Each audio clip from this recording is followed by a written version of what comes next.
జవజీవాలను దీంట్లో ఇంజెక్ట్ చేయడానికి కోసం ప్రతి ఒక్కరు కూడా మాతో పాటు వస్తున్నారు. ముందుగా ప్రతి కాన్స్టిట్యుయెన్సీ అభివృద్ధి అనేది ఎక్కడి నుంచి స్టార్ట్ అవుతుందంటే ఇన్ఫ్రాస్ట్రక్చర్ డెవలప్మెంట్ స్టార్ట్ అవుతుంది. ఇన్ఫ్రాస్ట్రక్చర్ డెవలప్మెంట్లో ముఖ్యంగా రోడ్లు, ప్రజలకు కావాల్సిన కనీస వసతులు, అలాగే వీధి దీపాల మేనేజ్మెంట్ కానీ, గృహాలకు సంబంధించినటువంటి పర్మిషన్స్ కానీ, అలాగే వ్యవసాయానికి సంబంధించినది కానీ, జీవన వైవిధ్యంలో కావాల్సినటువంటి మౌలిక సదుపాయాలు ఖచ్చితంగా ఏర్పాటు చేయాల్సిన బాధ్యత ప్రజాప్రతినిధులకు. ఇటువంటి ప్రజాప్రతినిధులు ప్రజలకు ఆదర్శంగా ఉండాలి. ప్రజాస్వామ్యంలో ప్రజలే ప్రభువులు. ప్రజల ద్వారా ఎన్నుకున్నటువంటి ఈ యొక్క ప్రతినిధులు ప్రజలకు సేవకులుగానే ఉండాలి తప్ప వాళ్ళను వెన్ను విరిచే విధంగా కానీ, వాళ్లకు పక్షపాత ధోరణితో ఉండే ఎటువంటి వ్యవస్థనైనా ప్రజలు ఇంపీచ్మెంట్ చేసే అధికారం ఉంది. విషయం ఏంటంటే చాలా అభివృద్ధి కార్యక్రమాలు గత 12-14 సంవత్సరాల నుంచి ఆర్మూర్ ప్రాంతం చూస్తుంది. ఈ మధ్య జరిగినటువంటి కొన్ని సంఘటనలు, ఒక వ్యక్తి ఇంకో వ్యక్తి పైన దూషణల పర్వం కానీ, వ్యక్తిగత ఆరోపణల పర్వం కానీ, అవినీతి ఆరోపణలు కానీ, రాజకీయ ఎదురుదాడులు కానీ ఆర్మూర్ ప్రజలంతా గమనిస్తున్నారు. జనరల్గా ఆర్మూర్ ప్రాంతం అంటే వ్యవసాయంతో, విజ్ఞానంతో, విద్యతో పరిడవిల్లుతున్నటువంటి ఈ సామ్రాజ్యంలో ఎక్కడి నుంచి వచ్చి మన దగ్గర మన మీద పెత్తనం చెలాయించడానికి ఆర్మూర్ ఒప్పుకోరు. ఆర్మూర్ ప్రజలందరూ కూడా ప్రేమకు, మానవత్వానికి చాలా ఇష్టపడతారు. వీటన్నిటికీ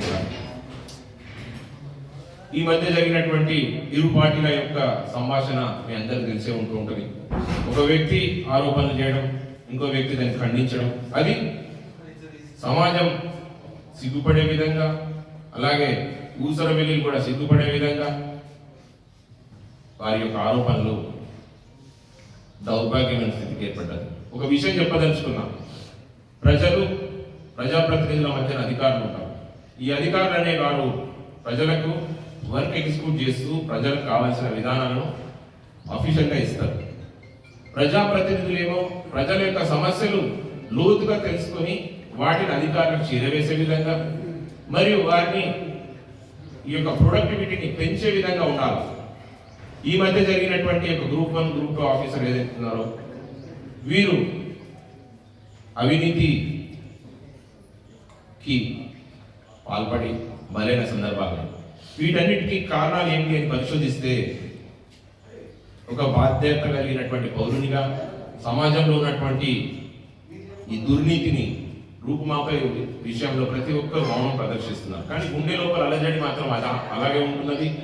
ప్రతి వ్యక్తి ఇటువంటి వ్యక్తులుగా మేము ఎన్నుకున్నది అనేది మాత్రం సమాజం పట్ల ఒక ఏహ్య భావంతో వీరు ప్రవర్తించిన తీరు అందరినీ ఆలోచింపజేసే విధంగా ఉంది. ఒక అధికారి కొన్ని లక్షల కోట్లు సంపాదిస్తూ దాంట్లో ఏమైనా వాటాలు ప్రజాప్రతినిధులకు ఇస్తున్నాడంటే అది అధికార దుర్వినియోగమే. వారికి ఇచ్చిన పవర్ ఏదైతే ఉందో ప్రభుత్వం ప్రజల ద్వారా ఎన్నుకున్నటువంటి ప్రజాప్రతినిధుల కనుసైగలో ఏదైతే విషపు కూరలు చాస్తూ నీకు కొంత నాకు కొంత అనేటువంటి విధానానికి స్వస్తి పలకాల్సిన అవసరం వచ్చింది. సమాజంలోని ప్రజలందరూ గమనిస్తున్నారు.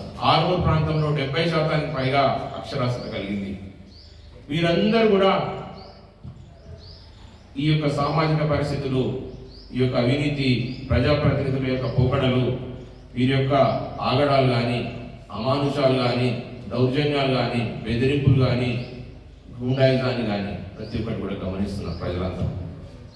సో వీరందరి యొక్క మౌనం ఓటు ద్వారా చూసుకోవాలనే ఆలోచనతో ఉన్నారు. గట్టిగా మాట్లాడినంత మాత్రాన అబద్ధం నిజమైపోదు, నిజం అబద్ధమైపోదు. ఎదుటి వ్యక్తిని బెదిరించినంత మాత్రాన న్యాయం అన్యాయం అయిపోదు, అన్యాయం న్యాయం అయిపోదు. ప్రజలందరూ కూడా ఇటువంటి వ్యక్తుల పట్ల కొంచెం ధ్యానంతో ఉండండి. ముఖ్యంగా అధికారులు ఎవరైతే ఉన్నారో ప్రజాప్రతినిధులు, రాజకీయ నాయకుల యొక్క మోచేతి నీళ్లు తాగి బలపడదాం అనుకున్న వ్యక్తి ఈరోజు ఒక ఆఫీసర్ చూడండి, ఎంతో గొప్ప స్టేజ్లో కార్లు, భవనాలు, అధికారం, హోదా ఆర్డర్స్, ఉత్తర్వులు అన్నటువంటి ఒక వ్యక్తి ఒక చిన్న విషయం, ఒక 20,000 రూపాయలు అన్నటువంటి ఒక చిన్న విషయం వల్ల కకృతి పడడం వల్ల ఏం జరిగింది? ఇప్పుడు 3 నెలలు ఎప్పుడు చూడని జైలు శిక్ష అనుభవిస్తూ, అలాగే వారి పిల్లలు, వారి భార్య, వారి అందమైనటువంటి కుటుంబ జీవితం అంతా మొత్తం డ్యామేజ్ అయింది. ఎప్పుడు చూడని కొత్త తరహా పనిష్మెంట్. మనిషికి పనిష్మెంట్ ఏంటంటే ఏకాంతం, మౌనంగా ఉండడం. ఇప్పుడు ఎవరు లేని 4 గోడల మధ్యన ఆ జైలు జీవితం గడపడం అని అంటే ఆ లైఫ్లో గ్రాట్యుటీ కానీ, ఇంక్రిమెంట్స్ కానీ, ప్రమోషన్స్ కానీ, ఎన్రిచ్మెంట్ ప్రమోషన్స్ కానీ ఇంకేమున్నా కూడా మొత్తం గతం అయిపోయినాయి. సో ప్రజల మధ్యన మంచి సంబంధాలు అనేటువంటి ఆఫీసరు ఇటువంటి చెడ్డ పనులు, ఇంకెవరో చెప్పడం వల్ల చేసిన చెడ్డ పనులు ఏవైతే ఉన్నాయో వారి యొక్క జీవితం మొత్తం గతం అయిపోయింది. కానీ ఆ ప్రజాప్రతినిధులు ఎవరైతే ప్రేరేపించి చేసిండ్రో వారందరూ బాగానే ఉన్నారు. కాబట్టి ఆఫీసర్స్కి ఈ యొక్క ప్రెస్ మీట్ పరంగా నేను చెప్పదలుచుకున్నది ఏంటంటే, ఎటువంటి ప్రలోభాలకు లోన్ కాకండి. అవినీతి చేస్తున్నామంటే పైనుంచి నాగుపాములాగా ఏసీబీ రెడీ ఉంటుంది. ఖచ్చితంగా మీ అందరినీ కూడా గమనిస్తుంటుంది. ప్రతి వ్యక్తికి ఒక సర్వీలెన్స్ అనేది ఉంటుంది. మిమ్మల్ని ప్రతి వ్యక్తి గమనిస్తూ ఉన్నాడు. ఆ పాపం పండే వరకు వస్తుంది. కాబట్టి ప్రజలందరూ కూడా 100% ఒక విఘ్నత కలిగినటువంటి ఒక నాయకులను ఎన్నుకోవాలనే ఒక కాన్సెప్ట్కి వస్తున్నారు. ఆర్మూర్ నియోజకవర్గంలో 2,16,000 మంది ఓటర్లు ఈ మధ్య కాలంలోనే నమోదయ్యారు. లాస్ట్ ఇయర్కి ఇప్పటికీ ఒక 2,000 ఇయర్ ఒక 2 నెలల కింద జరిగిందంటే మొత్తంగా 22,500 మంది కొత్త ఓటర్లు జమ అయింది. అంటే యువత 22,500 మంది ఓటర్లు, కొత్త యువత ఏదైతే జరిగిందో వీళ్ళ దాంట్లో కాన్సెప్ట్ అంటే రాజకీయాలను చూస్తే నశించుకునే విధంగా అవి ప్రవర్తిస్తున్న తీరు ప్రజలందరూ గమనిస్తున్నారు. రాబోయే తరాలకు మనం ఇచ్చే గౌరవం కానీ, మనం ఇచ్చే వాళ్ళకి ఇచ్చే ఫలాలు ఏవైతే ఉంటాయో అవన్నీ కూడా 100% నీతిగా, ధర్మంగా, న్యాయబద్ధంగా ఉన్నాయి మాత్రమే 100% వారికి చేరుతాయి. ఫ్యూచర్లో ఒక ఎమ్మెల్యే కానీ, ఒక జిల్లా పరిషత్ చైర్మన్ కానీ, లేదంటే ఒక వార్డ్ మెంబర్ కానీ, లేదంటే ఒక కౌన్సిలర్ కానీ, ఒక చైర్మన్ కానీ చూస్తే ప్రజలు అయ్యో నేను ఈ పరిస్థితి ఈ రకంగా నేను ఉండాలనే ఉండాలి తప్ప ఇది వద్దు, నాకు ఇటువంటి రాజకీయాలు వద్దు అనే పరిస్థితికి తీసుకురాకండి దయచేసి. పెద్ద నాయకులందరికీ కూడా నేను విజ్ఞప్తి చేసేది అందుకోసం చెప్తున్నాను. మీరు చేసినటువంటి అభివృద్ధి ముసుగులో అన్యాయం కానీ, అక్రమంగా సంపాదించినటువంటి డబ్బులు దేనికోసమని నేను అడుగుతున్నాను. ఇవన్నీ తయారైపోయి కేసులు వస్తాయని చెప్పి ఎదుటి పర్సన్ యొక్క కేసును ఎదుర్కోవాల్సిన పరిస్థితి ఏర్పడుతుందని చెప్పి భయంగా బతకడం దేనికోసం? ప్రజలకు జవాబుదారీగా ఉండాల్సిన వ్యక్తులందరూ కూడా అన్యాయంగా, అక్రమంగా తన యొక్క అఫిడవిట్ లో చూపిన విధంగా 200, 300, 500 రెట్ల పైగా అసెట్స్ ని తయారు చేసుకుంటే యాంటీ మనీ లాండరింగ్, బినామీకి సంబంధించినటువంటి యాక్ట్ కూడా ఉంది, AMLA అని. ఇటువంటి యాక్ట్స్ అన్ని కూడా మన చుట్టూ తిరుగుతూనే ఉంటాయి. అన్యాయం చేసిన వ్యక్తి ఖచ్చితంగా ఏదో ఒక రోజు కటకటాలకు పోవాల్సిందే, దానికి కర్మ ఖచ్చితంగా తీసుకోవాల్సిందే. అందుకనే రాబోయే తరాల్లో ఒక పెను మార్పులు రాబోతున్నాయి.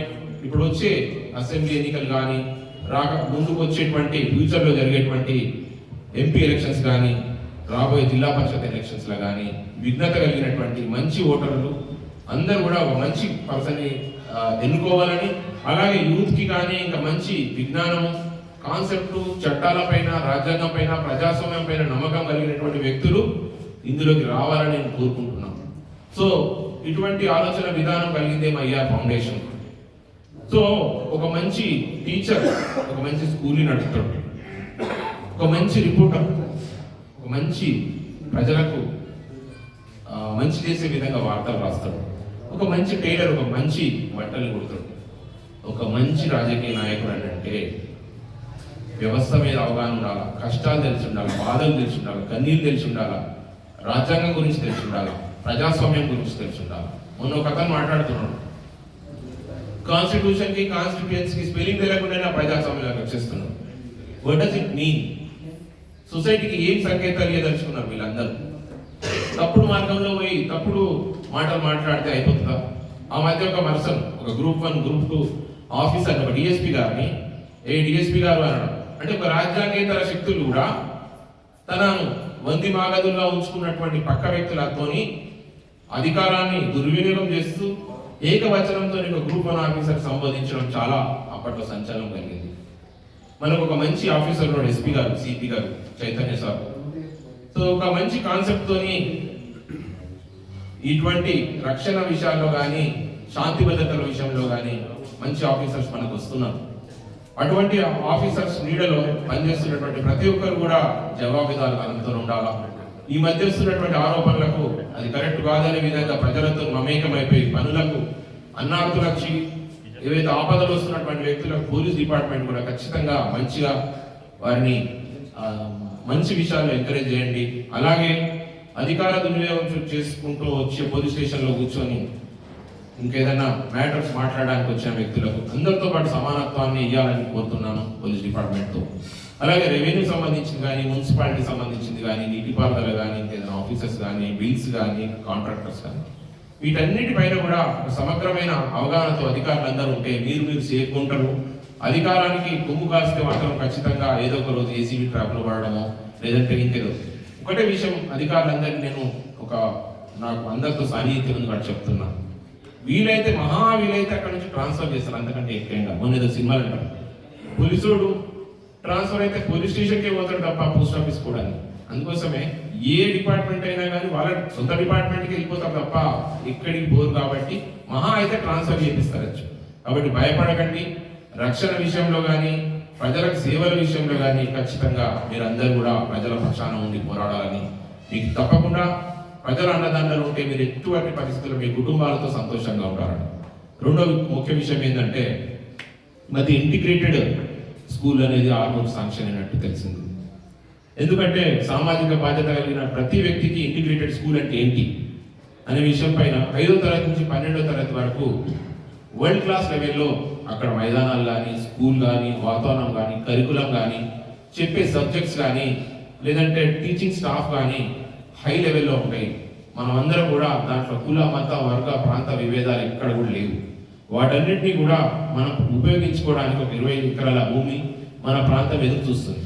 119 నియోజకవర్గాల్లో ప్రభుత్వం ఇచ్చినటువంటి ప్రతి ఒక్క నియోజకవర్గంలో ఒక్కొక్క ఇంటిగ్రేటెడ్ స్కూల్ కావాలని అన్నారు.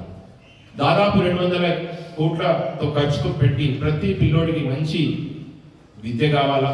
ఇప్పుడున్నటువంటి ఈ యొక్క కాంపిటేటివ్ లైఫ్లో మీరందరూ కూడా పోటీతత్వాన్ని అలవర్చే విధంగా, పిల్లలందరూ కూడా ఆ ప్రామాణికత పెంచుకునే విధంగా ఆ లెవెల్కి రావాలన్న ఒక ఆలోచనతో స్కూల్ పెట్టినప్పుడు ఇంతవరకు కూడా మన 75 నియోజకవర్గాల్లో పూర్తయింది, కానీ ఇక్కడ 119 ఆర్మూర్కి ఎందుకు కాలేదని నేను ప్రశ్నిస్తున్నాను. సో రాజకీయంలో ఉన్నటువంటి వైరుధ్యాల మూలంగా విద్యార్థులు కానీ, భవిత కానీ, విద్యార్థుల భవిష్యత్తు కానీ, అలాగే ప్రజల యొక్క భావోద్వేగాలతో ఆడుకోవద్దని అంటున్నాను. ఆ కాలేజీ, ఆ స్కూల్ ఏదైతే ఉందో ఖచ్చితంగా ఇంటిగ్రేటెడ్ స్కూల్ని ఆర్మూర్ పరిసర ప్రాంతాలకే తీసుకురావాలని, అలాగే ఇక్కడికి నా ఆప్షన్ లేదు అని అంటే అది నిజామాబాద్ రూరల్కి వెళ్ళిపోయే అవకాశం ఉందని నేను ఈ మధ్యనే విన్నాను. కాబట్టి అటువంటి అవకాశం లేకుండా ఖచ్చితంగా ఆర్మూర్ సంబంధించినటువంటి విద్యార్థులు అన్నార్థులు అంటే విద్య కోసం వెంపర్లాడుతున్నటువంటి ఎంతో మంది విద్యార్థుల కోసం అదొక మంచి ప్లేస్ అవుతుంది. ఆర్మూర్లో 5వ తరగతి 12 వరకు అని అంటే అమెరికాకి వెళ్ళడానికి కానీ, హైదరాబాద్లో ఉన్నటువంటి ఉద్యోగాలను కాంపిటేటివ్గా ప్రైవేట్ స్కూళ్ళకి ధీటుగా పనిచేసే ఏదైతే ఆర్గనైజేషన్స్ ఉన్నాయో వీటన్నింటినీ కూడా ఖచ్చితంగా మన పిల్లలు యూజ్ చేసుకుంటారు. కాబట్టి ఖచ్చితంగా ఈ ప్రజాప్రతినిధులు, పాలకులు చిత్తశుద్ధితోని నిర్లక్ష్యం వీడి చేయాలని కోరుతున్నా. అలాగే ఆర్మూర్కి మంజూరైనటువంటి ITI ఈ మధ్య మనిషి యొక్క జీవితం అంతా కూడా చదివితే ఉద్యోగాలు వస్తాయో తెలియదు, వ్యాపారం ఉంటుందో తెలియదు, అమెరికా పోతే ఉండమో లేదో తెలియదు. ఈరోజు బతికే కష్టంగా ఉన్నప్పుడు వచ్చిన యువత ఏం చేయాలని అనుకుంటున్నారు. యువత కరెక్ట్ అయినటువంటి దారిలో పోవాలంటే ఉపాధి కరెక్ట్ ఉండాలని ఇంటర్మీడియట్ చదువుతున్నాం అంటే నెక్స్ట్ లెవెల్ ఏం చదవాలా, నెక్స్ట్ ఏం చేయాలని అనుకోండి. ఇప్పుడు ITI అయినప్పుడు ఒక వైరింగ్, ప్లంబింగ్, ఎలక్ట్రిఫికేషన్, ఇంకేదో ఒక టెక్నికల్ కోర్స్ నేర్చుకొని ఆటోమేటిక్గా గవర్నమెంట్ సర్టిఫికేట్ వస్తే వాళ్ళు ఉపాధి పొందడానికి కరెక్ట్గా అవగాహన ఉంటుంది. ఇన్ని రోజులైంది స్వాతంత్రం సిద్ధించి డిస్ట్రిక్ట్ హెడ్ క్వార్టర్స్ తప్ప ఇటువంటి ప్లేసెస్లో లేకపోవడం అనేది పాలకుల యొక్క నిర్లక్ష్యమైన నేను అంటా. 100% చిత్తశుద్ధి అనేది ఖచ్చితంగా కావాలా. దేనికి కావాలా? మౌలిక సదుపాయాల కోసం కావాలని నేను అంటా. ఏమంటారంటే ఇప్పుడు కుల సంఘాలకు మా వాళ్ళందరికీ కూడా సంఘాలు ఇచ్చింది. సంఘాల వల్ల ఏం జరుగుతున్నది అనేది అది దేవుడేవు. కానీ రోడ్లు, వీధి దీపాలు, ఇప్పుడు చూస్తే 36 వార్డులలో ప్రతి వార్డులో కూడా మాకు రోడ్ లేదు, ఇది లేదు, అది లేదు అంటే జనం యొక్క అవసరాలను అధికారులు, ప్రజాప్రతినిధులు దానిపైన దృష్టి పెట్టి తీసుకొని పోవాలా తప్ప రాజకీయ క్రీడల లోపల కార్యకర్తలను బలి చేస్తూ ఇంకా వేరే వారిని బలి చేస్తూ ప్రజలను ఇబ్బంది పెట్టాల్సిన అవసరం లేదు. ప్రజలందరూ కూడా గమనించాలా. రాబోయే తరంలో వాళ్ళ కౌన్సిలర్లను కానీ, జిల్లా పరిషత్కు సంబంధించినటువంటి జడ్పీటీసీలను కానీ, అలాగే సర్పంచ్ ఎన్నికలు జరుగుతున్నాయి. అలాగే రాబోయే చట్టసభలకు పంపించే వ్యక్తులందరినీ కూడా నైతిక విలువలకు, నిబద్ధతకు, కేసులు లేని వ్యక్తులను 100% నిబద్ధత కలిగినటువంటి ఎస్సీ, ఎస్టీ, మైనారిటీ, బీసీ వర్గాలతో పాటు ఉన్నత వర్గాల్లోని మానవతా దృక్పథాన్ని కలిగినటువంటి వ్యక్తులను ఎన్నుకోవాలని చెప్పి మళ్ళొకసారి చెప్తూ, ఈనాడు యువత గంజాయి, డ్రగ్స్ కి సంబంధించినటువంటి ఈ యొక్క బానిసకు ఎందుకు గురవుతున్నది? ఎక్కడో అమెరికా, నైజీరియా, బ్రెజిల్, మెక్సికో దేశాలు ఉన్నటువంటి డ్రగ్స్ ఇక్కడికి ఎలా వస్తున్నాయి? దానికి కారణాలు ఏంటి? అందులో తల్లిదండ్రుల బాధ్యత, మన సామాజికంగా మనందరి బాధ్యత కూడా ఉన్నది. ఏంటంటే పిల్లోడు ఎట్టిపోతున్నాడు, ఏం చేస్తున్నాడు, వాడు సాయంత్రం కాగానే బండి మీద ఫాస్ట్గా పోతున్నాడా, రెగ్యులర్గా వాడు పోయే విధానం కంటే భిన్నంగా ఉంటున్నాడా అనే విషయాలు ఖచ్చితంగా ఆలోచించి పోలీస్ డిపార్ట్మెంట్ చెప్పడం కానీ, లేదంటే తన డాక్టర్కి చెప్పడం కానీ, తన తోటి వాళ్ళకి చెప్పడం కానీ, ఈ మూలాలు ఎక్కడి నుంచి వస్తున్నాయి, దీన్ని పెంచి పోషిస్తున్నది ఎవరు? ప్రభుత్వం అనేది ఖచ్చితంగా ఆపుతున్నది. కానీ రాజకీయ పార్టీలో కొంతమంది నైతిక విలువల్ని విస్మరించి వారిని పెంచి పోషించే విధంగా ప్రవర్తించడం అనేది సమాజానికి రేపు తెల్లారి వాళ్ళ ఇంటి పైన కూడా దాడి జరిగే అవకాశం ఉంటుంది. అందుకని అటువంటి వ్యక్తిని ప్రేరేపించకండి. అటువంటి దాన్ని గంజాయిని నిరోధించండి. అలాగే గుండాయిజాన్ని నిరోధించండి. ఎదుటి పర్సన్ పైన పెట్టరేగిపోయే రౌడీజాన్ని నిరోధించండి. రేపు తెల్లారి ఏదైతే స్టార్ట్ చేస్తావో దాంతోనే మనిషి అంతమవుతాడు. దేనైతే చెప్తావో అదే రకంగా నేను దాంతోనే అంతమవుతాడు. కాబట్టి అటువంటి విషయాలకు పోకుండా మానవతా విలువలు పెంచుకొని చేయాలని నేను అంటున్నా. గ్రామీణ ప్రాంతాల్లో ఇప్పుడు ఉన్నటువంటి మనకు దాదాపు 80-90 గ్రామాల్లో ఎక్కడ కూడా మంచి రోడ్ల నిర్మాణం అనేది ఇంకా కొన్ని జాగాలో జరగలేదు. జరిగిన ప్లేస్లో జరిగింది, కానీ ఇంకా చాలా సమస్యలు అసంపూర్తిగా ఉన్నాయి.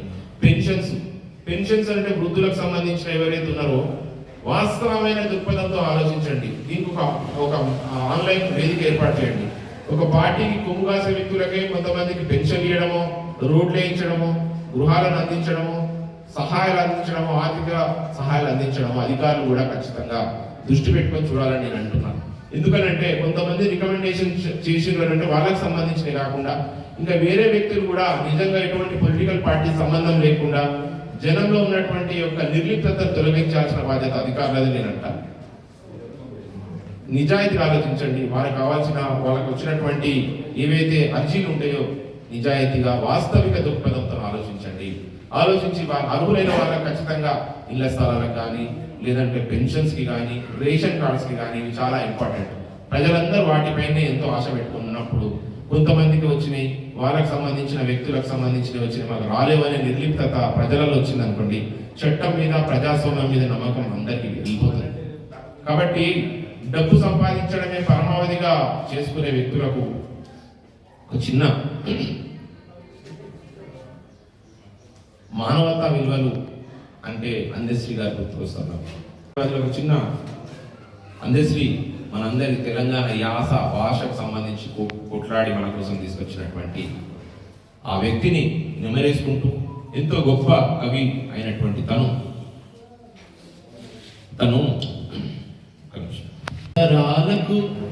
అవసరాలకు మనిషి సృష్టించుకున్న అవసరాలకు మనిషి సృష్టించిన రూపాయి చుట్టూ తిరుగుతున్నడమ్మా. రూపాయి కొరకు ఏ పాపానికైతేమి ఒడిగట్టిపోయినాడమ్మా.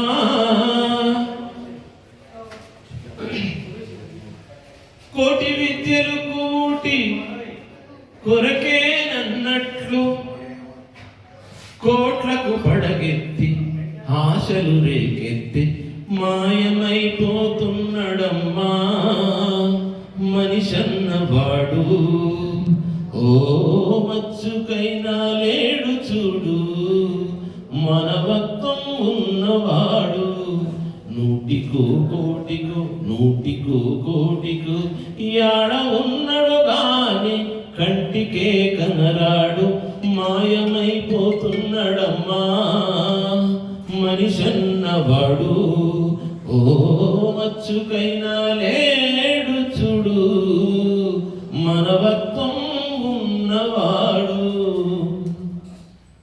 సో ఆయనను యాదిలో ఆయన చూపించిన మార్గంలో, అలాగే తెలంగాణ సాయుధ పోరాటం నుంచి మొదలు పెడితే తెలంగాణ మరి తుది దశ పోరాట యోధులందరికీ కూడా ఈ యొక్క ఫలాలు ప్రతి తెలంగాణ ప్రాంతం వ్యక్తికి చెందాలని, ఫ్యూచర్లో ఇటువంటి నీతి, ధర్మము, న్యాయము, చట్టము, ప్రజాస్వామ్యం మీద నమ్మకం కలిగిన వ్యక్తులను ఎన్నుకోవాలని, అలాగే ఫోర్త్ స్టేట్ అయినటువంటి ఎస్టేట్ ఈ యొక్క రిపోర్టింగ్, ఈ విలేకరి ఏదైతే మీరు ఉన్నారో, సో ఈ ప్రెస్ అనేది చాలా ముఖ్యం. మీ ద్వారా ప్రజలందరికీ కూడా మా యొక్క ఆలోచన విధానాన్ని పంపుతున్నందుకు అన్యదా భావించవద్దు. ప్రజల్లో మార్పు తీసుకురావాలా, ప్రజల్లో చైతన్యపరచాలా, యువతను సన్మార్గంలో పెట్టాలా. ఈ మధ్య చూస్తున్నాం రైతులు పాపం వారు రోడ్ల మీద మొత్తం పెడతానే ఉన్నారు. కళ్యాణాలు సరిగా లేవు, వర్షం వస్తే ఎట్లా, మన ఎండ కొడితే ఎట్లా, వర్షం పడితే ఎట్లా, చలికి రాత్రి పూట యాక్సిడెంట్లు అవుతున్నాయి పాపం వాళ్ళకు. అటువంటి వారిపైన శ్రద్ధ పెట్టండి పాలకులు, రోడ్ల పైన శ్రద్ధ పెట్టండి, ప్రజలకు కావాల్సిన కనీస వసతులు ఆలోచించండి, విద్య పట్ల ఆలోచించండి. మధ్య సియుపిఎస్ కు ఎవరు అన్న చెప్పిండు నాకు, చిపాయి స్కూల్ అంట మా జిరాత్ నగర్లో, అక్కడనట ఒక్క ఉన్నారు 200-300 మంది ఆడపిల్లలు, టీచర్లకు ఒక్క మూత్రశాలలు కూడా లేవు అక్కడ. ఎంత బాధాకరం. ఒక పర్సన్ వచ్చి అక్కడ నిలబడితే ఒక చిన్నగా ఏర్పాటు చేసుకున్నారట. అటువంటి ఎంతో అభివృద్ధి జరిగినటువంటి ఈ ప్రాంతంలో ఎంతో అధ్వానమైన స్థితిలో అక్కడ ఉంది. వాళ్ళు ప్రైవేట్ వ్యక్తుల మీద ఆధారపడి ఏదైనా చేయించండి అని చెప్పి అటువంటి ఆర్గనైజేషన్స్ అడుగుతున్నారు పాపం. ఒకసారి ఎన్నో స్కూళ్ళు ఉన్నాయి, ప్రతి స్కూల్కి వెళ్తే ఎంతో ప్రైవేట్ స్కూల్ ఏమో ఎంతో దేదీప్యమానంగా వెళ్ళిపోతున్నాయి, కానీ స్కూళ్ళు మాత్రం పెచ్చులుడిపోయి మంచి టీచర్స్ ఉన్నారు, పిల్లలు సరిగా లేరు. మంచి విద్యా కరికులం ఉంది, కానీ వినేవాళ్ళు లేరు. అంటే నార్మల్ కంటే తక్కువ ఉన్న వ్యక్తులు అక్కడ చదవాలని ఒక కాన్సెప్ట్ తగ్గించండి. కంపల్సరీగా అటువంటి గవర్నమెంట్ స్కూళ్ళలో మంచి స్కాలర్స్ ఉన్నటువంటి ఉపాధ్యాయుల దగ్గరికి పిల్లల్ని పంపించండి. ఇటువంటి రాజకీయాలకు స్వస్తి పలకండి. కక్షపూరితమైనటువంటి ఆశ్రిత పక్షపాతము అండ్ ఏమంటారు రివెంజ్ పాలిటిక్స్ వదిలేయండి. ప్రజల యొక్క సంక్షేమాన్ని ఆలోచించండి.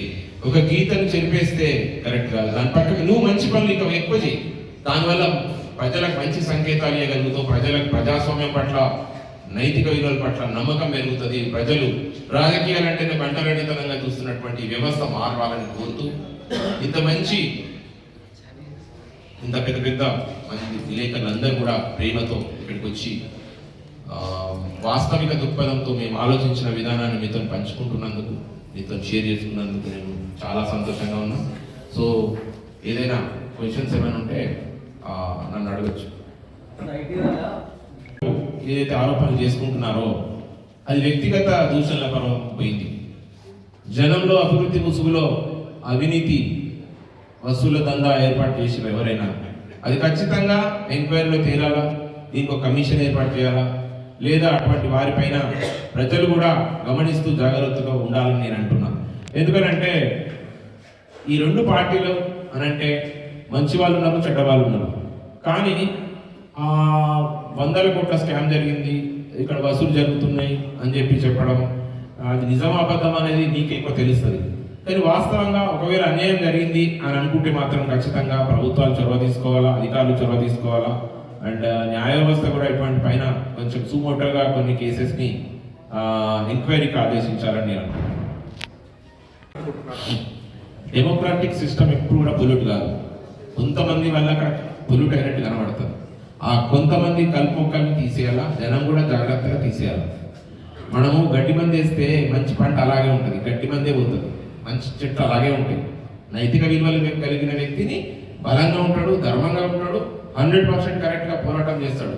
కింద వచ్చేటువంటి ఇన్సెక్ట్స్ కానీ ఇంకా దాన్ని పొల్యూట్ చేసేవి ఏవైతే ఉంటాయో అది పక్కకు జరపడమే ప్రకృతి కూడా చేస్తుంది. అతి కాగానే ప్రకృతి తన యొక్క పని చేస్తుంది. అతి సర్వత్ర వర్జయేత్ అంటాం.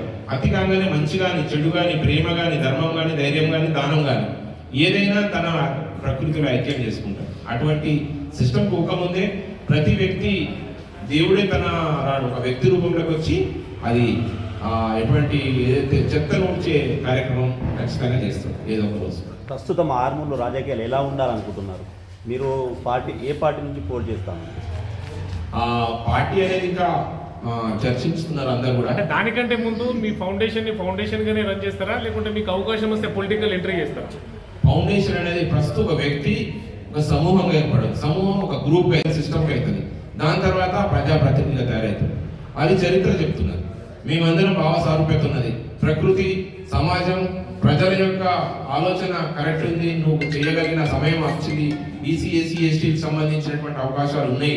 ఎందుకంటే సమాజంలో 2, 3, 4, 5% ఉన్న పర్సన్సే ప్రజల మీద తాండవం చేస్తున్నారు అనుకుంటే మనం 90% ఉన్నటువంటి బీసీ, ఎస్సీ, ఎస్టీ మైనారిటీలు కూడా ఎందుకు ప్రజాస్వామ్యాన్ని, అధికారాన్ని ఎందుకు ముందుకు తీసుకుపోరాదు? అది కూడా నిజాయితీగా, న్యాయ వ్యవస్థ ధర్మంగా, అలాగే నీతి నియమాలతో ముందుకు పోవడానికి అవకాశం ఉంటుందని నేను ఖచ్చితంగా చెప్తాను. అవును, అంటే జనరల్గా అన్ని పార్టీలు సంప్రదిస్తున్నాయి. అందరు కూడా ఒక దార్శనికుడు, ఒక విలువలు కలిగిన వ్యక్తి, ఒక బీసీ అండ్ సమాజం పట్ల, చట్టాల పట్ల, వ్యవస్థ పట్ల, ప్రజాస్వామ్యం పట్ల, రాజ్యాంగం పట్ల అవగాహన ఉన్న వ్యక్తి అయితే బాగుంటుందని అనుకుంటున్నారు. సమాజం మారుతుంది. ఇంతకుముందు డబ్బు సంచులు తీసుకొని వచ్చి ఏర్పాటు చేసుకుని అది డైరెక్ట్గా హెలికాప్టర్ ద్వారా ఇట్లా పారాషూట్ వచ్చేసి కొనుక్కొని పోదామంటే జనాలు నమ్మేటట్టు లేరు. ప్రతి వ్యక్తి ఇట్లా బిర్యానీ తింటున్నారు, ప్రతి వ్యక్తి మంచి చెప్పులు తొడుగుతున్నారు, మంచి బట్టలు వేసుకుంటున్నారు, మంచి మందు బాటలు తాగుతున్నారు తప్ప ఎవరో ఇచ్చే దానికోసమని ప్రజలు వెయిట్ చేస్తలేరు. అటువంటి వ్యక్తులు, అటువంటి ఆలోచనతో వచ్చే వ్యక్తులు ఖచ్చితంగా ప్రజలు బుద్ధి చెప్తారు ఫ్యూచర్లో. అంటే ఏదైతే డెమోక్రసీ అయిన వర్గాలకు ఏదైనా అవకాశం వస్తే వస్తా అని చెప్తున్నారు. మరి మీరు ఏ విధంగా ఆ కలుపు మొక్కలను వేర్లుగా చెట్లుగా పెరగకుండా మీరు ఏ విధంగా చూడాలనుకుంటారు? ఒకవేళ ఇప్పుడు జరుగుతున్న స్థానిక సంస్థల ఎన్నికల్లో మీ ఫౌండేషన్ తరఫున, మీ ఆర్గనైజేషన్ తరఫున పబ్లిక్ ఎలాంటి అవగాహన ఏర్పాటు చేస్తారా? 100% నేను కూడా సామాజిక దృక్పథంలో భాగంగా ఎడ్యుకేషన్ అనేది చైతన్యం, రాజకీయ చైతన్యం కూడా ముఖ్యమే. రాజకీయం అంటే అంటరానితనం కాదు, ఓన్లీ విద్యకు సంబంధించిందే చేయాలి, చేయొద్దు అని ఇక్కడ లేదు. ఇప్పటి నుంచి అంతకు ముందటి నుంచి నేను యువత కూడా గంజాయి లేదంటే డ్రగ్స్ కి సంబంధించిన యాక్టివిటీస్ అటువంటి చేయొద్దు. అటువంటి చేయడం వల్ల ప్రజలు, తల్లిదండ్రులు, విద్యార్థులు లైఫ్ ఏ రకంగా కథమవుతుందని చెప్పి అది కూడా ఇచ్చినాం. అలాగే ఎడ్యుకేషన్ సంబంధించితో పాటు రాజకీయంలో ఫ్యూచర్లో నేను ఒక మాట చెప్తా. మన రాష్ట్రపతి, మాజీ రాష్ట్రపతి అబ్దుల్ కలాం గారు అన్నట్టు ఒక మంచి ఒక విశ్వవిద్యాలయం ఏర్పాట్లో ఒక స్నాతకోత్సవంలో పోయి అడిగినట్టు నువ్వేతో అంటే ఎవరు కూడా ఒక పొలిటీషియన్ అయితే ఒక బాబు అన్నాడు నేను పొలిటీషియన్ కావాలన్నాడు. అంటే పొలిటికల్ సిస్టమ్ అనేది ఎంతో విలువైంది, ఎంతో దాని వలన ఫలాలు, రాజ్యాంగం సంబంధించిన ప్రజాస్వామ్య ఫలాలు దక్కేదాన్ని పక్కన ఎందుకు పెడుతున్నాం? ఉద్యోగం సైడ్ ఎందుకు పోవాలనుకుంటున్నాం? రాజకీయం అనేది ఎందుకు పక్కన పెట్టాల్సి వస్తుందంటే ఇటువంటి దుర్నీతి కలిగిన కొంతమంది రాజకీయ నాయకుల వల్ల యొక్క భ్రష్టు పట్టిన దాన్ని గుళ్ళును కడిగే విధంగా ఖచ్చితంగా మన యొక్క ఆలోచన విధానము, మన యొక్క నైతిక విలువలు ఖచ్చితంగా వేరీ చేస్తారు. మనం ముందు పోతున్నాం అంటే మన వీపు మన గురించి చెప్తుంది ఖచ్చితంగా. మా మురళి గారు అడిగిన ప్రశ్నకు నేను ఏం చెప్తున్నానంటే, ఒకవేళ అటువంటి వర్క్షాప్స్ యూత్ ఏ రకంగా ఉండాలా, ఎలక్షన్ ఏ రకంగా నిర్ణయించుకోవాలా, ఎటువంటి క్యాండిడేట్ ఎలక్ట్ చేసుకోవాలా, వీరు చేసే నిజమా కాదా అనేది పరిశీలించుకోవడానికి ఖచ్చితంగా అప్పుడప్పుడు గ్రామ ప్రాంతాల్లో కూడా ఈ మధ్య మేము ముందుకెళ్ళి 100% వారిని చైతన్యపరుస్తూ మంచి రాజకీయాలను, మంచి వ్యక్తులను ప్రజాప్రతినిధులుగా తీసుకోవాలని చెప్పి మేము కూడా ఆశిస్తున్నాం. 100% ఆ దిశగా పోతాం. మున్సిపల్ ఎలక్షన్లో నాకు ఇంట్రెస్ట్ లేదు. కాకపోతే ఏంటంటే మన యొక్క ఫౌండేషన్ సంబంధించిన భావసారూప్యత కలిగిన వ్యక్తులు 36 ఏదైతే ఈ కౌన్సిలర్స్ ఏరియాస్ ఉన్నాయో వార్డ్స్లో ఖచ్చితంగా మేము మంచి వ్యక్తులను 100% సమాజానికి ఉపయోగపడి ప్రజలకు సేవ చేయగలిగినటువంటి కాన్సెప్ట్ ఉన్న వ్యక్తులను బలపరుస్తాం. ప్రజాస్వామ్యంలో అభివృద్ధి దిశలో ఇవి జరుగుతాయి. అదే పని పెట్టుకుని వాళ్ళ మీదనే టార్గెట్ చేయాలన్న ఉద్దేశం కాదు. వాళ్ళ మీద అనట్లేదు. మీరు ఇందాక చెప్పారు ఏంటంటే ఆర్మూర్ ప్రాంతం అనేది ప్రేమతో, మంచి సౌభ్రతతో కూడుకున్న ప్రాంతం. ఇలాంటి ప్రాంతంలో కొంతమంది పొల్యూట్ చేయడానికి, విషబీజాలు అనేటి పేరుకుపోకుండా ఉండడానికి రాబోయే కాలంలో విద్యావేత్తలకు కానీ మంచి దృక్పథంతో సేవ చేయాలన్న దృక్పథంతో ముందుకు వచ్చేవారిని వెల్కమ్ చెప్పండి అని చెప్పేసి మీరు మెసేజ్ పాస్ చేస్తారు. అదే విషయంలో మెసేజ్ పాస్ చేయకంటే ముందు, అంటే నా ఉద్దేశం ఏంటంటే వేలెత్తి చూపడం కంటే ముందు ఇంకో మిగతా 3 వేలు మన చూపిస్తాయి. కాబట్టి మీరు ప్రజలకు ఏదైతే మెసేజ్ ఇస్తున్నారో ఆ మెసేజ్ కంటే బిఫోర్ మీరు ఈ ఏదైతే అవినీతి ఆరోపణలు వస్తున్నా దాని మీద ఏదైనా పోరాటం కానీ లేకుంటే ఏదైనా మెమోరాండం కానీ మీ దగ్గర నుండి మొదలు పెట్టాలని అనుకుంటున్నారా? జస్ట్ ఈ ఆర్మూర్ ప్రాంతంలో జనరల్గా ప్రతి వ్యక్తి రోజు 100 మంది కామెంట్స్ చేస్తుంటారు, 100 మంది పోతుంటారు. దానిపైన మన పోరాటం కాదు. వాస్తవంగా మనం కూడా వీళ్ళకి ఎంట్రీ అయిన తర్వాత ఒక్కొక్క విషయం పైన అవగాహన చేసుకొని వాస్తవంగా రైట్ ఇన్ఫర్మేషన్ యాక్ట్ ఉన్నది, లేకపోతే ఏసీబీ ఉంది, ఇంకా చాలా ఏజెన్సీస్ ఉన్నాయి. గవర్నమెంట్ కి సంబంధించిన ఇంటెలిజెన్స్ ఏజెన్సీస్ ఏవైతే ఉన్నాయో వాటిని ఖచ్చితంగా తీసుకుంటాం. యాజ్ ఏ ట్రూ ప్రూడెంట్ ఒక సివిలియన్ గా 100%, ఒకవేళ మాకు అవకాశం వచ్చిన 100% వాటిపైన కూడా రిప్రజెంటేషన్ చేయడం కానీ, మెమోరాండం చేయడం కానీ, అంటే ఒకవేళ అవకాశం ఉంటే 100% దానిపైన ఎంక్వైరీ చేయడానికి కానీ మేము ఇన్సిస్ట్ చేస్తామని చెప్పి ఎదురు చూస్తున్నా. జనరల్గా ఏంటంటే ఒక ప్రయాణం జరుగుతుంది. ఇక్కడ నుంచి కాశీ పోతున్నాం, లేదా మెడ్రాస్ పోతున్నాం. నేను నా ప్రతి అడుగులో కూడా ఈ యొక్క ప్రస్థానం యొక్క ఫ్రూట్ఫుల్ థింకింగ్ ని ఎంజాయ్ చేస్తున్నాను. ఎవరెస్ట్ శిఖరం ఉంటుంది. ఎవరెస్ట్ శిఖరం ఎక్కడంలో అంటే 2 నిమిషాల కంటే ఎక్కువ ఉన్నాడు మనిషి. అక్కడ పెట్టి ఎవరెస్ట్ ఎక్కినామని చెప్పి సంతకం చేసి దిగుతుంది. కానీ ఎక్కడంలోనూ ఉన్నంత తృప్తి ఈ ప్రయాణంలో నాకు కలుగుతుంది. కాబట్టి ప్రతిరోజు నేను ఈ యొక్క సిచ్యువేషన్ ఎంజాయ్ చేస్తున్నా. ఆ లెవెల్కి ఎప్పిస్తాడో దేవుడు అండ్ ప్రజలు అండ్ నా యొక్క ఆలోచన 100% ఆ దిశగా పోతుంది. కాబట్టి ఎగ్జామ్స్ కొరకు చదువుతున్నాను. ఎగ్జామ్స్ ఎప్పుడు పెట్టడం ప్రభుత్వం పెడుతుంది. ఎగ్జామ్స్ కోసం మాత్రం ప్రిపేర్ అవుతున్నాను 100%. అది ఎప్పుడు వస్తే అప్పుడు మాత్రం నా డైరెక్షన్ మాత్రం అట్టే పోతున్నాను.